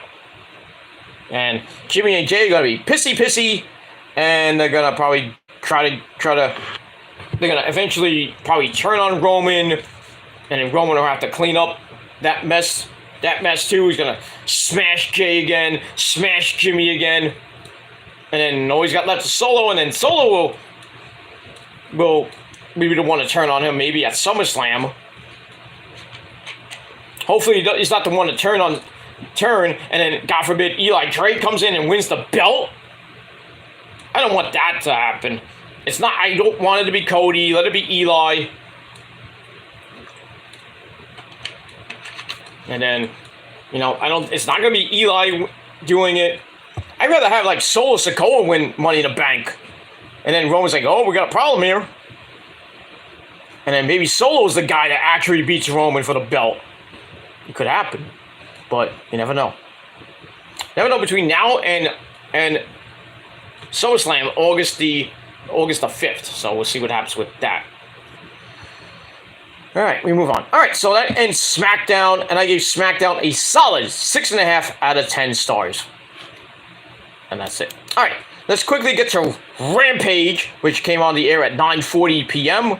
Right at, so it kind of went head-to-head with the last 20 minutes of Raw. So Rampage emanated from the UW Milwaukee, which means the good lad, Panther Arena in Milwaukee, Wisconsin. And we start off right away with our first match of the night for the IWGP Tag Team belts. We had the best friends, gimme hug, of Trent and Chucky T taking on the IWGP Tag Team Champions, Aussie Open, Fletcher and Davis. It was a pretty good match. I'm just going to abbreviate here because it's getting a little bit late and I want to go to bed. Not that I have to do anything. Well, I do have some errands to run tomorrow. I got to go shopping. Got to watch the Met game tomorrow.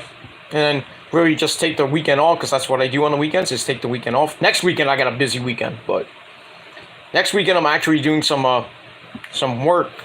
I actually got to do some work next weekend. Top secret. Well, not even top secret. I'll let the cat out of the bag. I'm actually going to be shooting a music video. So some good friends of mine, and that's pretty much it. So, but I'm gonna be involved in a music video. Not in the music video. I'm gonna be doing some camera work. So for a band that I work with. So we're doing that. That'll be fun. They're giving me a new camera that I have to use. I never used it before, so I have to go next weekend to look at it and see how to use it and everything. Try to get some good shots, good footage in, so whatever we can use for said video, and just gonna have fun hanging out with some good peeps next weekend, because that's what my job. I do my job. Get extra pay, my friends. Extra pay. Or as CM Punk would say, double pay. Double pay. So get that. So that's next weekend. I'm going to have fun in New York City. Place I don't really go to that much anymore. Well, besides when I have to work. So I haven't been there in like about a month, so. Be good to go back to the city looking at it at night when because I'll be there at night this coming Friday, and then next Sunday is the video shoot and everything, so I have to dress the part. No, not tuxedo and stuff like that, suit and tie and stuff like that. Just gonna have fun next weekend, and it's gonna be a good time. See, I do have a life away from YouTube. I got a job, and that's what I'm gonna be doing next week is working through the entire weekend, which sucks, but double pay, like I said. And I'm not going to show you the video because it doesn't need to be shown. It's just part of my job. So the band I'm working for is going to put it up on their social media page. But we digress on that. All right, moving on. All right, so kind of back and forth match. Lots of good spots in the match. But we get near the end, and Fletcher has plenty of fight left in him after getting a Doomsday knee strike. Actually, he hits a Doomsday knee strike for a near fall. Gets the tag to as Trent gets the hot tag to Chuck Taylor, but chaos ensues, leading to a spinning tombstone power driver by Fletcher. Trent tries to fight back. After this, gets caught with a pickup power driver by Davis, and then after that they hit Coriolis, not scoliosis or anything else, but it's Coriolis. 1, 2, 3. Still your IWGP Tag Team Champions, and that's Fletcher and Davis, Aussie Open, and we'll see what happens with that as we move on. All right, so I gave the match 3.25 out of 5 stars. Then we go backstage. We see Black Machismo, yeah, dig it. Jay Lethal, Satnam Singh, the original player from the Himalaya, Sanjay Dutt, and Jeff Jarrett, J-E-F-F-J-A-R-E-T, that's Jeff Jarrett. They're hollering, they talk about their 8-man tag team match coming up later in the night. And then the funky chicken himself, Mark Briscoe, and as always, we have to pay respect to his great brother, the man who passed away way too soon, that is Jay Briscoe. Reach for the sky, boy! Kicking ass in heaven. Probably kicking some other guy's ass. I don't know who that might be. Shh. Don't tell him. He's sleeping right now. You know who he is. My good friend. Good friend that his name it's M.A. You know who he is. Just don't wake him up. But anyway, we move on with that. So Mark Briscoe's there. He doesn't seem so concerned about being on the team because he got conned into being on the team thanks to Jay Lethal and company. Sanjay Dutt assures him with a speech and some ugly-looking T-shirt. And Mark's not too pleased and starts throwing it against the locker as we go back to ringside. So, Mark's got friends, but some of the friends are in the wrong place, and that's Jay Lethal and company. He's friends with the Lucha Brothers, he's friends with FTR. Now, he kind of got conned into being friends with Jay Lethal, Jeff Jarrett, Satnam Singh, and Sanjay Dutt. So, see what happens with that situation as we move on. So, I get a segment 2.5 out of 5 stars, and that's it. Alright, then we go to the ring with Tony Baloney, Schiavone, and by the way, a commentary team of Jim Ross, Excalibur, the man behind the mask, and Tony Baloney. So Tony's in the ring. He welcomes the new AEW Tag Team Champions FTR, Cash Wheeler, and Dax Harwood to the ring. They get a good old pop. Cash addresses the fact it took over 2 years for them to go from losing the belts to finally getting them back. 2 years, 5 months, by the way. Goes on to address the rumors of where they're going to be going, what their future might hold. Cash says the bad news is you guys are going to be stuck with us for the next 4 years. So you thought they were going to Vince? You thought they were going back to WWE to get misused by Hunter? Wrong. I thought they were going. There was a good possibility. I thought they were going. I was praying they wouldn't. But thankfully, they signed a new 4-year deal. So fans are like, yes! Tony's like, yeah! Tony Schiavone. And Tony Khan's got a big old smile on his face. He's got that money, baby. So Cash drops the other big shoe of announcement. He says, after those 4 years, FTR will retire from the from the sport of professional wrestling. So we got 4 more years of FTR. Then they're going to hang it up for good. But we all know nobody ever retires from wrestling. So we got that. And then Tony turns to Dax, who he talks about their redemption story after years of struggling to make a living from this business. He says, we're all here tonight because we fought for this. And with this being FTR's redemption story, we thank you fans for giving them the kick in the ass that they needed to keep going. And we're going to, they say they're going to repay the fans by giving everything they have for the next 4 years. So that's great news. FTR staying in AEW for the next 4 years. So I hope this reign is a very long one, like the first one they had, which lasted over a year. But it's a lot of competition now, so who knows? We'll see what happens with that. So I gave that 3.25 out of 5 stars, and we will move on. All right. So as we go to the back, we have I think it was Lexi Nair with the Hardy Boys, Matt Hardy, and a returning Jeff Hardy, dude. Still had suffering with that eye injury because he had eye surgery. I think over the weekend, or about a week or so ago. But anyway, so Jeff addresses the past 9 months of crawling out of his own personal hell. That's what we have to do to you. Don't drink. Come on, Jeff. Seriously, Jeff. Please stay sober, and you can beat this demon. Just stay away from the bar. Stay away from a car. Stay away from the bottle. That's it. Please turn your life around for the better. Please. We don't want you to hurt yourself or hurt somebody else, and God forbid something really dangerous happens. And then you'll be ridiculed by the entire wrestling community for years to come, like Chris Benoit has been. But it is what it is. So talks about that, and Matt Hardy is excited for his brother's return.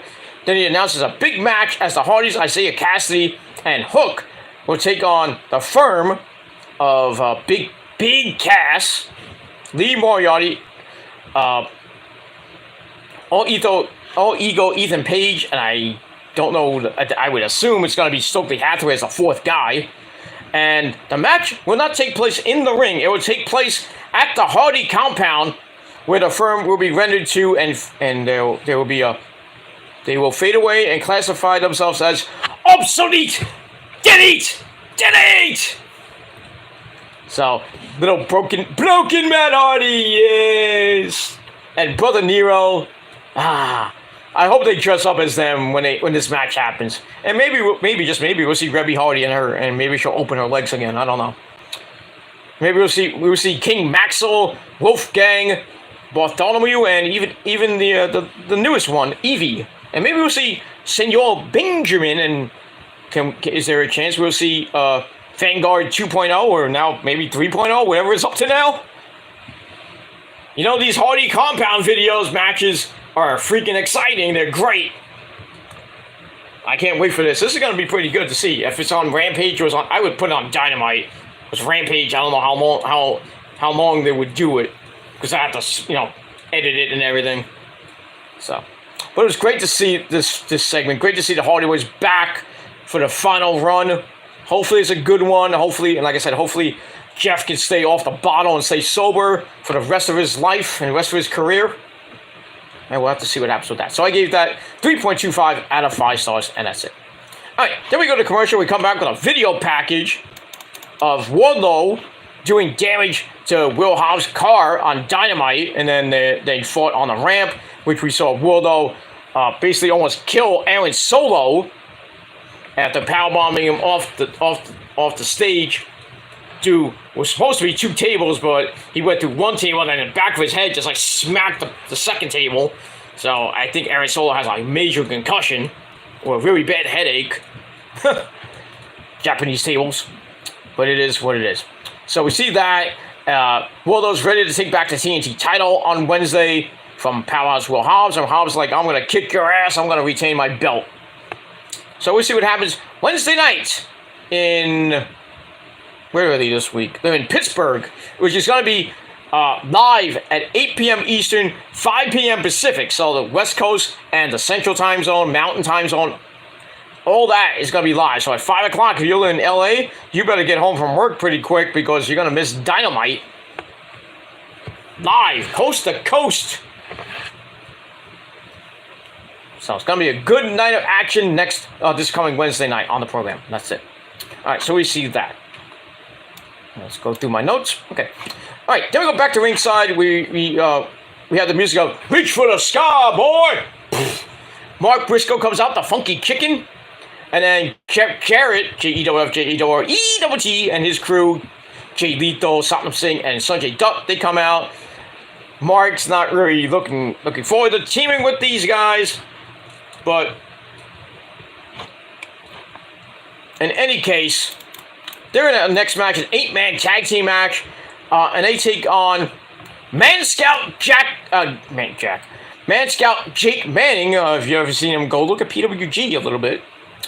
And Helico and Serpentico, and finally I haven't seen this guy on TV in a while. Luther, otherwise known as the Spanish Announce Project. No wonder Joel and Jose Maximo are pissed off because they it's kind of like a play off the Spanish announce team, because they're way better than them. I mean, come on. Joel and Jose, former GCW tag team champions. They're still kicking ass on the indies in GCW. They were at that promotion called Outlaw Wrestling, which, by the way, sucks, and their promoter's a dick. You know why. But I digress on that. They have their own promotion, ETU. They have another promotion called, I think, WIC, or not Wrestling Inc., but WINC. But they have their own, they wrestle all over, New Jersey and the Northeast. They go, other places as well. But they're legends, Jose and my mentor, Joel, the man who got me into the wrestling business for a little while. I just took my foot out because I didn't want to get hurt at the time, because I had a good job and, was marrying the missus, Even though, it could have worked out when I could have done ring announcing, but I didn't want to step on my good buddy Ryan Peterson's toes. Then I want to be his, subordinate, or take over for him. I don't want, because he's doing other things. I could have, if FSW was still around today, I would have took over for him. But then again, I did learn the ropes a little bit, some moves here and there. But I wanted to protect my safety, and there's a lot of money to go to school and train and everything. Way too much money for my blood at the time. So I was like, it's not gonna work out. So, but still talk to Joe. I don't talk to Joel, on a daily basis. I'll say hello every once in a while and just wish him good luck, happy birthday to him and Jose. But they haven't been in the Brooklyn area in a while, but they wrestle before. They usually wrestle for a promotion I fucking hate with a passion. That supposedly I got banned for life from there. I could care less. That promotion was dying as it is. I mean, if you have a show and they only get 23 people, then it's not a big time. You think it's a big time promotion in Brooklyn? It's not. The only one in New York that is great is BCW, Bleed Championship Wrestling, or BCW, Pro Wrestling Magic in New Jersey, ETU, WIN, I think it's WIW or something like that. Warriors of Wrestling, probably one of the best New York-based feds in the world. Love that federation. Love that promotion. I have no problems with the guys and girls there, or even Joey B. Love those guys. But that's that. And WrestlePro with my good friend Kevin Matthews, who they haven't had a show in Brooklyn in a while. I wanted to go to the last one, which was last year, but didn't have the money for it. But I was busy that weekend. I had something come up that weekend. I couldn't go. So, but next time they're in my neck of the woods, I'm definitely gonna go. So it is what it is. But I love indie wrestling. So, and those are the two major promotions that I support with a passion. So. Good wrestlers, up-and-coming wrestlers who have appeared on NWA, AEW, some for WWE, like Joey Ace, Jade, Joe Ocasio wrestled for the NWA, and on Mike Verna, I should say, wrestled in AEW. Good people. Love those guys. And girls, too. Alright, so we move on. Alright, so we get to this ridiculous eight-man tag team match, which was basically a squash. Satnam Singh gets in the ring with Jake Manning, Mr. Man Scout himself.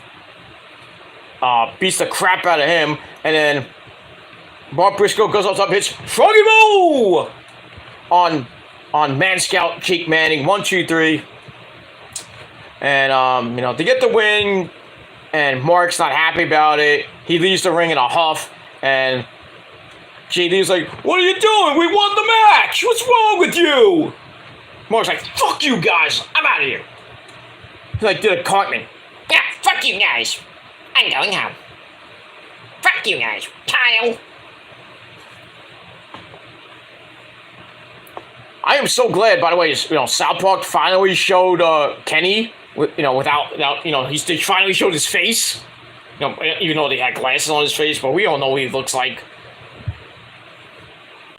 They finally took off the freaking parka. Now that he's in normal Kenny now, not Kenny. I don't think they still kill him in almost every episode, but I think they actually don't kill him much. I think they got the idea people don't want him to die. Oh my God! You killed Kenny! You bastard! Now I don't hear that much anymore, because Kenny, not Kenny Omega, but Kenny. About time they did that. I don't know what they can do next in the South Park realm, but maybe Kyle or Stan get married, or they grow up to big time. They grow up, because we always see them as kids. It's let's see them as what people they did with Beavis and Butthead. They made them look mad or fucking old, or as the Watchers, I should say. when they were in space. Like, I am all-knowing Beavis. I'm all-knowing Beavis. I am all-knowing Butthead. Come now, as we see young Beavis and Butthead act like complete dumbasses. Shut up, butthole. That was cool. Yeah, Beavis and Butthead. The new episodes coming out on Paramount Plus on Smoking Day for April 20th. So next Thursday, next Wednesday or Thursday on Paramount Plus, new season of Beavis and Butthead. That's gonna be cool. Yeah. Are you threatening me? I am Cornholio. I need TV for my bunghole. Okay. Butthole. Anyway, settle down, Beavis. Shut up. Kick your ass. Okay, Beavis. Anyway, so we get that. So Mark Briscoe, Jay Lethal, Jeff Jarrett, and Satnam Singh get the win over 4 jobbers. And I give the match 2.25 out of 5 stars. And that's it. Alright, after that, we get a video package of the heated rivalry between the Blackpool Cook Club and the Elite, baby! Well, Adam Cole's not in it anymore, but I like to say that. So we saw that with Heyman getting his eye almost taken out by Bryan Danielson. Then we saw Kenny's big time promo this past week, and Kenny and the Bucks getting some revenge on the Blackpool Cook Club, and Kenny almost stabbing Moxley in the head with a screwdriver. So this continued feud is going to continue all the way up until Blood and Guts, because that's what it's kind of leaning to. Whenever Blood and Guts is, I think it's going to be sometime in May before we get to Double or Nothing. But we'll see what happens with that, and we move on with that. All right, then we go to ringside. It's time for it's the death slot time. I don't know what time this match actually started, but when you have the women as match number 3, you know it's the death slot. So we had Wera Loca, Taya Valkyrie, taking on the female version of Freddie Mercury. That's Emi Sakura. Well, I don't know why they gave her the jobber entrance. But anyway, pretty decent match. Kind of went back and forth. Taya looks for Road to Valhalla. Then we see Jade Cargill show up on the stage, distracting Taya, which led to Emi hitting a backwards crossroads, and to take control. As we go to picture-in-picture, we come back. They continue the action back and forth. Emi was in control, almost had Taya beat, but Taya fights back. They go back and forth for the end of the match, trading strikes. Taya gets sent to the corner where Emi hits a big low crossbody splash as we go to another break. Then we come back. They go to the outside, and Taya gets the advantage on the outside, brings it back in the ring for a near fall. Taya slowly gets to her feet. Emi charges, but Taya picked her up, hits the Blue Thunder Bomb for a near fall. And then Emi's like, I've had enough of this. She unloads on some hard strikes on Taya, who responds with a spear. Then she lifts up Emi, hits Road to Valhalla, 1, 2, 3. Taya Valkyrie goes to 4-0 in her short AEW career. And that's pretty much it. So I gave the match 2.5 out of 5 stars. After the match, Jade is not happy. Her and Leda Gray run to the ring and try to go for a 2-1 beatdown, but Taya is up for the challenge. She has Leda Gray up for the Road to Valhalla, but Jade's there to stop it. We get a stare down. Then they come to blows. They trade forms until Taya tries to hit Road to Valhalla on the champ, on the TBS champ, that bitch show Jade Cargill, but Leda Gray luckily got there in time to stop it. And then Jade with a big pump kick to Taya's face. Then she lifts up, hits her version of the Road to Valhalla. She hits Jaded. And then she does the symbolic pinfall 1, 2. We get that. And basically showing her dominance over Taya. And then she raises up the TBS title. And that's it. So, like the feud, where it's going the last couple of weeks, I still don't know if Taya is going to be the one to finally beat Jade and her 55, 56-0 record. We'll have to see when we keep moving on. And that's pretty much it. Alright, then we get a video package about El Hijo del Vikingo, which means the son of the Viking. We find out that he's going to be defending the AAA Mega Championship against Jalisco. Looks like Jalisco. And that's going to happen next week on the program. So that should be fun. No? That should be a pretty good banger of a match. And we'll see what happens with that. And we move on. Alright, then we go to a funny segment with the Jericho Appreciation Society. We have Jake Hager, Weed, the people, as he's there with 2.0. We have Cool Hand Angelo Parker and my good friend Daddy Magic, Matt Maynard. And do you want to know what makes Daddy Gilmore's dick hard? You know, besides Rose, Japanese chicks. But we move on with that. So they come out and they cut a funny as fuck rap. It is funny as hell. And Jake Hager is showing off his hat. It's like, I love my hat. I look good in this hat. That was funny. I marked out for that. And then the Acclaim come out. Max Caster, Anthony Bones, and Daddy Ass. Billy Gunn. And just remember, ladies, as we all know, scissor me, mommy ass. You get that. They come rushing in. I thought they were going to do a rap, but like, fuck the rap. And they beat the crap out of all three of them, setting them out in the ring. And then Daddy Magic's in the ring with the Acclaim. And it's like, let's see how hard Daddy Magic's nipples really are. They pull out a pair of scissors. I mean, legit scissors. What are you, Arn Anderson going after Sid Vicious? What's going on here? So they're about to like cut his nipples off. And then Jake Hager thankfully comes out for the save from absolute basic murder. That's that. So the Jericho Appreciation Society retreat up the ramp. And then Anthony Bowens challenges them to a 6-man tag team match this Wednesday night on Dynamite from Pittsburgh, Pennsylvania. So we see what happens with that. So I gave that 3.25 out of 5 stars. And that's it. Funny as fuck segment with the rap by 2.0 and Jake Hager was hilarious. And that's it. Alright, we go to break. We come back with Bismarck Henry and the pre-match promos with our main event, Jungle Jack Perry. And the returning Sean Spears, the perfect 10. Finally coming back to action, and after he knocked up Peyton Royce, Cassie Lee, beautiful baby. So he's back into action.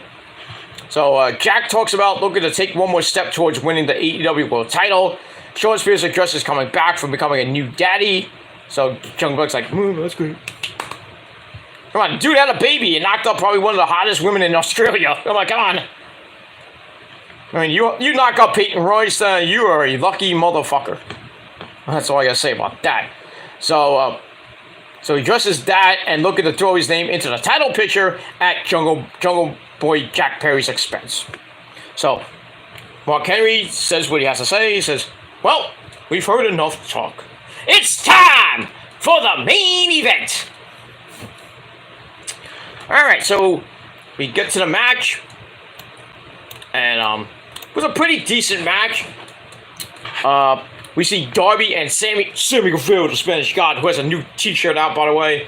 A lot of people don't like it because it has Sammy, with muscles, and we see a little guy looking in the mirror, and then Sammy's like this. And people hate it. To each their own. So kind of a back and forth match it went. But we're going to get near the end. Spears gets Jungle Boy up, looking for the Death Valley driver. Jungle Boy reverses for a near fall. followed by a flatliner for another near fall. Then a roll up for another near fall. A lot of near falls near the end of the match. But that comes to a halt with a tilt-a-roll backbreaker by Shawn Spears. Looks for the La Magistral pin, but somehow Jungle Boy counters that into a inside cradle small package, circa 1922. 1, 2, 3. Jungle Man. Jack Perry gets the win. Pretty decent match. I gave it 3 out of 5 stars. After the match, shockingly, we get a code of honor from Shawn Spears to Jack Perry. I didn't think we were gonna get that, but maybe Shawn Spears has turned over a new leaf and he's gonna be a good guy. I don't know what they're gonna do with him. He's probably gonna be on Dark and Elevation half the time. But great to see him back. But sucks that you knew he was gonna lose to Jack Perry. I mean, it is what it is. All right, so like I said, I gave the match 3 out of 5 stars. But Smackdown. But Rampage was pretty damn good, and I also gave that 6.5 out of 10 stars. So both shows were pretty damn solid tonight, and that's pretty much it. So that is it for my video. Thank you all for watching. Thank you to Stephen Rose for coming in, and anybody else who watched, thank you for the free view, assholes. And that's pretty much it for that. So once again, 6.5 out of 10 stars for both SmackDown and Raw. And we'll see what happens this Monday night from Little Rock, Arkansas, with Monday Night Raw. We're going to hear from Brock Lesnar about what Cody said on Raw last week. So Brock's going to be in the building. And we're going to hear from Trish Stratus about what she did to Becky Lynch last week. Attacking her after they lost the belts to Raquel Rodriguez and Liv Morgan. We got that. See what happens with Bianca Belair and who's next for her, which is going to be Io. I really want Io to win the belt, but probably not going to happen. You never know. And also more stuff probably with the tag team champions, Jericho and the Usos. Don't know when Roman's going to come back on TV. Probably at the draft. Because he's a champ. So we'll probably have to find. He's like, oh, Roman's going to Raw. Who cares? Really, Roman should stay with SmackDown because, it's his show. So I don't think Roman's going anywhere. And I don't think the Usos are going to go anywhere. I mean, not that it matters, but it might be a good draft. Maybe some people from NXT going to come up, like Indy Hartwell. Maybe, he did it, Grayson Waller. Maybe Braun Breaker. Maybe Roxanne Perez. Maybe Zoe Stark. But we'll see what happens in 2 weeks with the 2023 WWE Draft. It's going to be a big show. Not that big show, but it's going to be a big show with the main event being for the Undisputed Tag Team belts. The Usos taking on Jericho, part 2. And we'll see what happens with that. Alright, everybody, thanks for watching. I'm Peter Gilmore signing off. Check out my Ring of Honor review down in the description box below. And that's pretty much it. So that's it. Have a great weekend, everybody. I'm Peter Joseph signing off. Peace out, rock on, and rock hard with your motherfucking compute. And if you're not down with that, that's just too motherfucking goddamn bad. Because we're the ones, and you're a bunch of number 2s. And you will acknowledge us for years to come. Till you die. And when you die, when we're all in heaven, you still will acknowledge us. Until you, or for some of you, we are reincarnated. If you believe in that stuff. I do. I like to be reincarnated as a tribal chief. But I digress on that. But anyway, have a great weekend, everybody. If you're not down with that, we got 3 motherfucking words for you. Fuck you, man. That's it. Adios, everybody. And until next time, go fuck yourselves. And peace.